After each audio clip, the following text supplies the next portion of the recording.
Hey, what's up, guys? All muscle. Got a mess out here today. We just finished attacking this C5 Corvette. We pulled the powertrain out from underneath it. It was a little tricky. I don't have a lift, so I got tons of jack stands. I've got several jacks. I've got car dollies all involved here. Or not car dollies, furniture dollies, whatever, equipment dollies. But here it is. Here's the drivetrain. This is a 5.7 LS1. Had 88,000 on the clock. This is basically the complete powertrain with the front and rear suspension, the transmission, the rear end. There's a torque tube here in the middle. And of course here's the front end suspension.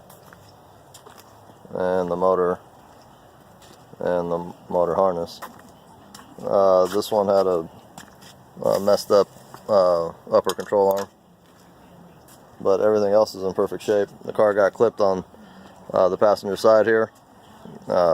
Did pretty good damage to the frame here. But we're going to be selling this powertrain setup.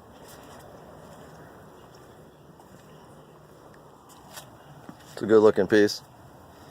This job was actually pretty easy for for what we do around here. Usually pulling a powertrain, something like that would take us a little more than what would we take, like 5 hours? Must think like 5 hours. No, but what did we do on this? Yeah, we spent like 5 hours. Yeah, this is my first teardown of this powertrain style on the C5. I haven't owned a C5 before, and this is the first of the teardown of one of these for me. Anyways, just a quick go over a couple quick things. This is your front subframe bolts. There's 2 nuts on each side. Those come loose. I was able to pull that down there. The upper control arms, they have 4 bolts on each side, 2 on each of the wishbones there. And then the same thing on the rear end. The upper control arms here, there's a through bolt that goes on each side, and of course on the opposite side as well. And then the same thing, the cradle has 2 nuts, and there's a guide pin for the cradle. You'll see the guide pin there. And then basically 2 nuts on each side, so there's a total of 8. What size were the nuts on those? 21. 21s? Yeah. Okay, so the 21s on 1, 2, 3, 4, there's 8 of them. And then the upper bolts on the shock, I believe those were 13s. Those come right off. Some miscellaneous wiring. Did the e-brake cable. The e-brake cables just came right out of the caliper, so those are going to have to come off. Also, the brake lines are fully intact here. These are the way they are on the vehicle, and basically just mounts up to the side of the frame inside the shell there. But the brake lines are fully intact, and as you can see, they just plug back into there. I had to pull a couple of them for clearance purposes or whatnot.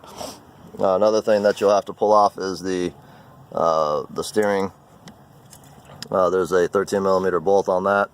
Also the upper shock bolt or nut. The other side on this one happened to be broken off, so I only had to pull one in this case. And then here's an A-arm that's not broken, and you'll see that there's 2 screws. I believe those are 13s on both sides. So there's a total of 8 bolts on those upper control arms. You'll have to remove the exhaust. I pulled the exhaust from the headers. This car had a long tube header set, so it was pretty easy to take off. Somebody had already done the job before. And fuel line. Of course, you can't forget the fuel line. You also can't forget the booster line. And then everything in the front of the car has to come off. Obviously, anything from the intake or the throttle body forward, the air intake, and the radiator, all that has to come out. Also, let's see what else we got here.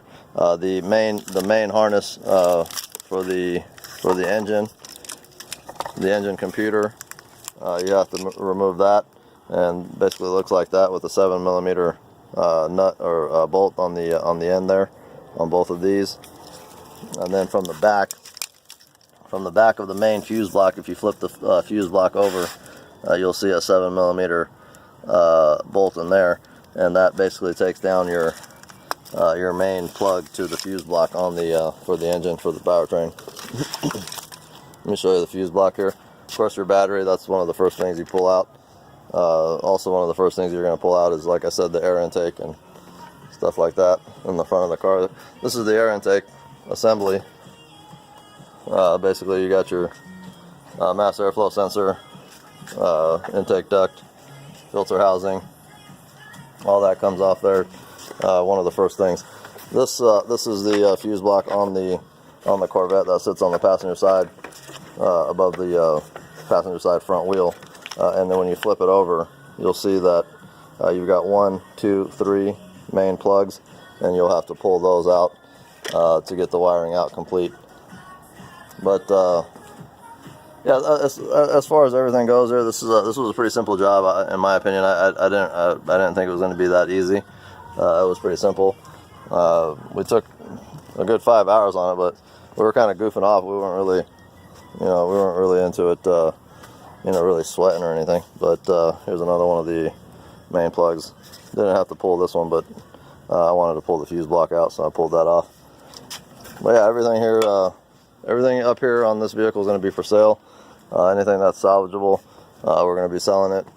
If you have any questions or if you need any of these parts, give me a call, or you can send me a message. I don't have my phone number posted, but you can send me a message. And any of these interior parts, these are all for sale.